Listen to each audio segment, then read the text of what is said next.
You don't forget the moment you realize you were never loved the way you thought. For me, it happened in the middle of the desert. No phone, no passport, no water, just burning heat, miles of sand, and a sinking feeling in my chest that told me the truth. My own mother and sister had left me behind on purpose. People always say family comes first. That blood is thicker than water. That sisters are forever. But they never tell you what to do when the people who raised you are the same ones who break you. For years, I gave them everything: money, time, support. I paid the bills. I paid for college. I paid for their peace while I sat quietly in the shadows. And the one time I thought we were finally coming together, a dream vacation in Dubai, they turned it into a nightmare I would never forget. They thought I would disappear, that I would fall apart, that without them I would have nothing. They were wrong. Because in the silence of that desert, something inside me woke up. Something strong. Something unstoppable. This isn't a story about being left behind. It's a story about rising from the sand, from the pain, and from the lies. My name is Isla. I'm 26 years old, and for most of my life, I was the one holding my family together, even though they never saw it. I lived in a small 2-bedroom house in Virginia with my mom and younger sister, Mia, who is 21 and still in college. People who looked at us from the outside thought we were a normal family. They saw pictures on social media of smiling vacations, birthday cakes, and matching holiday pajamas. But behind the smiles, there was a truth no one else knew. The truth was this: I was the one secretly paying for everything. My mom lost her job years ago and never really bounced back. She worked part-time now, but it was barely enough to keep the lights on. Mia had big dreams. She wanted to become a lawyer, and she went to a private university in New York. Tuition was sky-high, and my mom always bragged about how proud she was of her daughter's achievements. What she never mentioned: I was the one covering those college payments every single month. No one knew how I made my money. I worked 2 remote jobs, one as a virtual assistant and the other as a freelance content editor. I didn't drive a fancy car or wear designer clothes, so my mom and sister always said I was lazy and lucky to just be home all day. They didn't know I paid Mia's full tuition, the rent and utility bills, groceries every week, even the car insurance, and I never asked for thanks. I thought that's what family was for, helping each other. But over time, their words started to sting. They made fun of me in front of guests, called me boring, said I had no real career, even though I was keeping the roof over their heads. When my mom suggested a family trip to Dubai, I was surprised, but she told me it would be life-changing and that it was finally time we made memories together. She said we'd split the costs, but of course, I ended up paying for the plane tickets, the hotel, and most of the daily expenses. Still, I didn't complain. I was excited. Maybe this would finally be the moment they saw my worth. But I didn't know what was waiting for me on the other side of that desert. Our first few days in Dubai were perfect. Or at least that's how it seemed. The weather was hot but beautiful. The city was full of bright lights, tall buildings, and delicious food. I took pictures of everything: Mia posing with her iced coffee, my mom smiling under the golden lights of the souk. We visited the tallest building in the world, ate at rooftop restaurants, and even booked a desert safari tour on our 3rd day. That desert tour was the last time I would ever feel safe around them.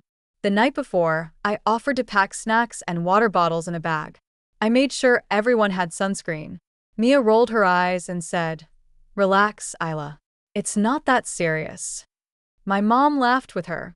I just smiled quietly, like always. That morning, a van picked us up and drove us deep into the desert. The sun was bright, and the sand stretched out for miles. The guide stopped at a scenic viewpoint and said we could walk around and take photos. We all stepped out, and I wandered a bit, taking pictures of the wide orange dunes. It was peaceful out there. Too peaceful. When I turned around, they were gone. At first, I thought maybe they went back to the van. I rushed toward it, my feet sinking into the hot sand. But the van was gone, too. No Mia, no mom, no tour guide, nothing. Just me and the wind. I looked down at my hands. My phone gone, my small bag gone. The last thing I remembered was putting them down next to Mia when we stopped. My passport was in that bag. Panic hit me like a wave. I screamed their names once, twice, but only silence answered back. I stood there, sweating, shaking, and completely alone in the middle of the desert. At some point, a deep fear settled into my chest. They left me here on purpose. I had no ID, no money, no phone, no clue what part of the desert I was even in. I started walking in the direction I thought the road might be. My throat was dry. My lips cracked from the heat. Every step felt heavier than the last. Finally, maybe an hour later or more, I couldn't tell, I saw a small tourist jeep in the distance. I waved my arms wildly. The driver stopped and let me in after seeing the panic on my face. I could barely speak, but I kept saying, "Help, please. My family left me. I don't have anything." The kind woman inside the jeep, who was visiting from Egypt, gave me water and let me use her phone to call the Dubai police. She stayed with me until they arrived. I will never forget her kindness. When the officers asked if it could be a misunderstanding, I shook my head. No, they left me. They took my passport, my phone, everything. I was taken to the US Embassy in Dubai. They confirmed that my mom and sister had already checked out of the hotel and boarded a flight back to the US the night before.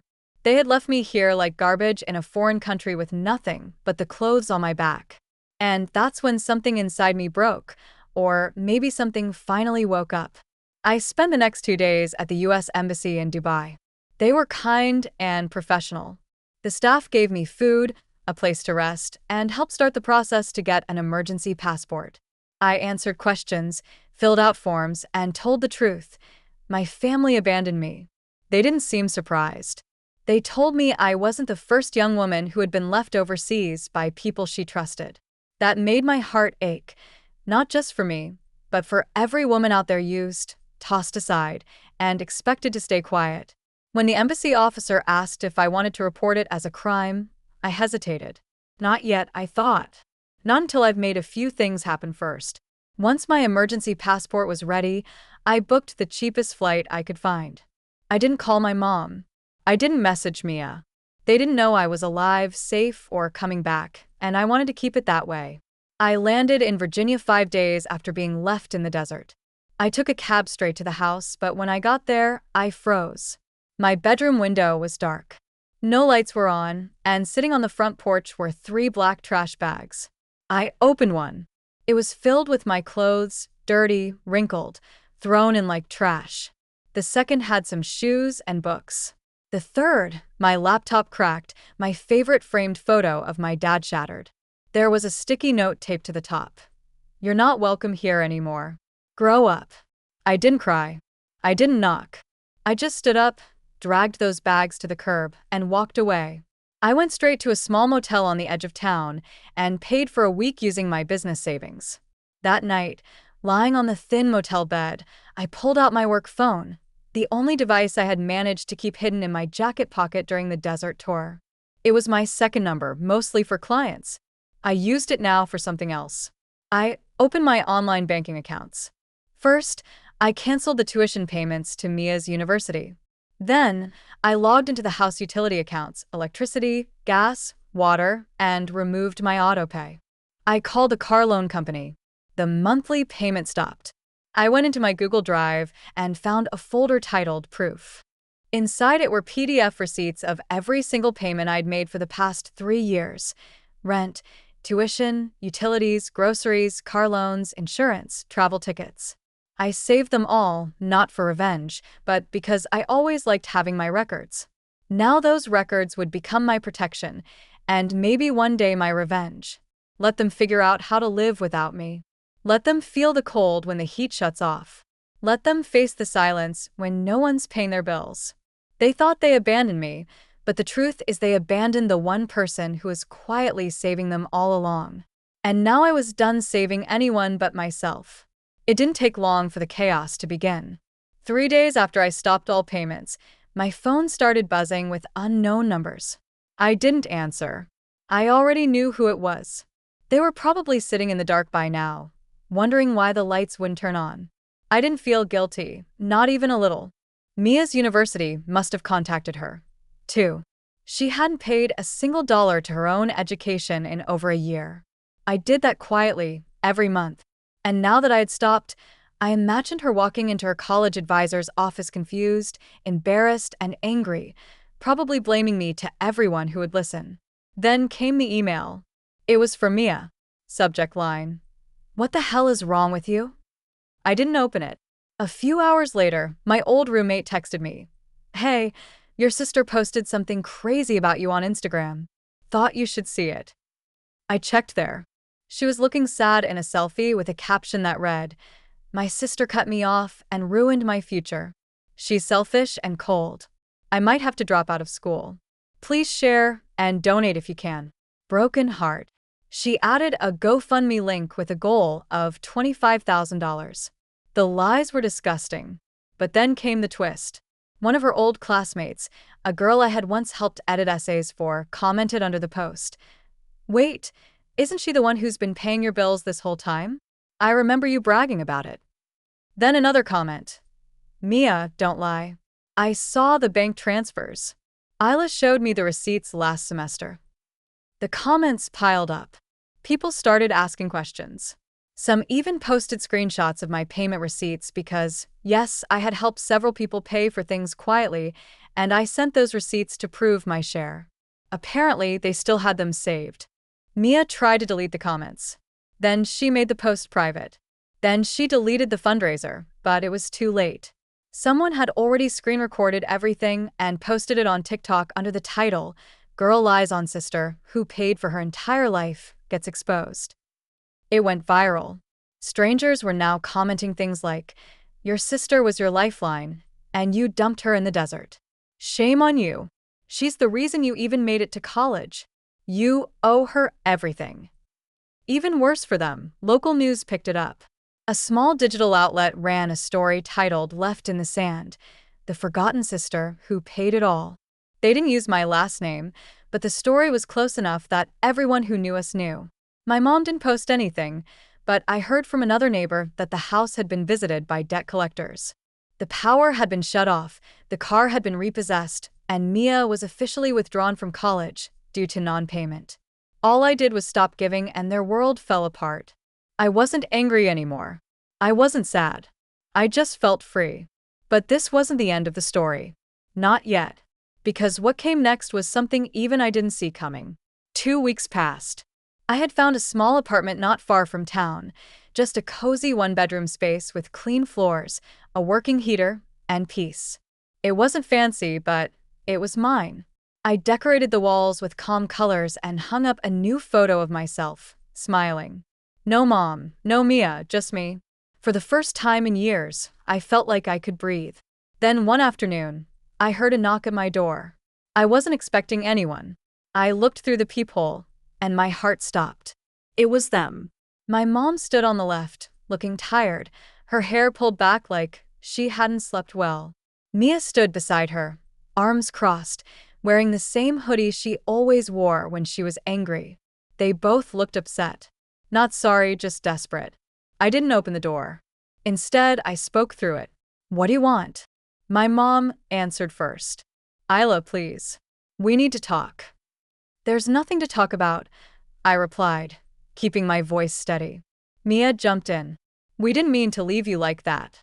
It just got out of hand." I almost laughed. "Got out of hand? You don't just forget your sister in the desert. You stole my passport," I said. "You left me there like I was nothing." My mom's voice shook. "We made a mistake. Things have been hard. The house, it's gone. The car's gone. Mia's future." I cut her off. "So now you want me back because you lost the things I paid for." They were quiet. Then Mia said it. "We just need a little help, just until we get back on our feet." Help. That word used to move me. It used to make me drop everything, open my wallet, and put others first. But not anymore. I took a deep breath and said, clear and calm, "I didn't destroy you. I just stopped saving you." I stood there for a moment, hand on the door handle, then walked away. I didn't owe them a single second more. I never opened the door. That day, they left my doorstep the same way they had left me in the desert, empty-handed. And I didn't look back. Months passed. My life became quiet, simple, and mine. I worked hard on my freelance business, took on better clients, and even started helping other young women learn how to make money online. People reached out after reading the article about me. Some wanted advice, others just wanted to say thank you. I never answered the calls from my mother or Mia again. They had made their choices, and I had made mine. Then one day, something unexpected happened.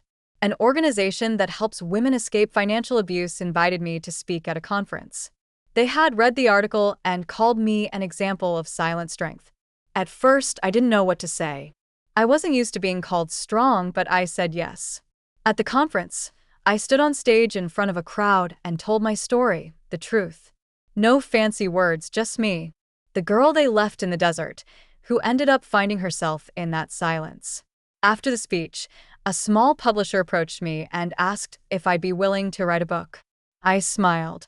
A few months later, my book hit the shelves.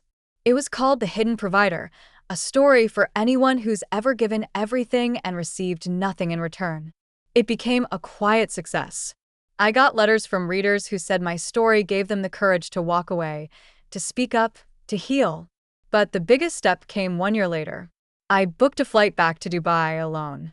This time, I chose where I stayed, what I did, and how I lived. I didn't follow anyone else's lead.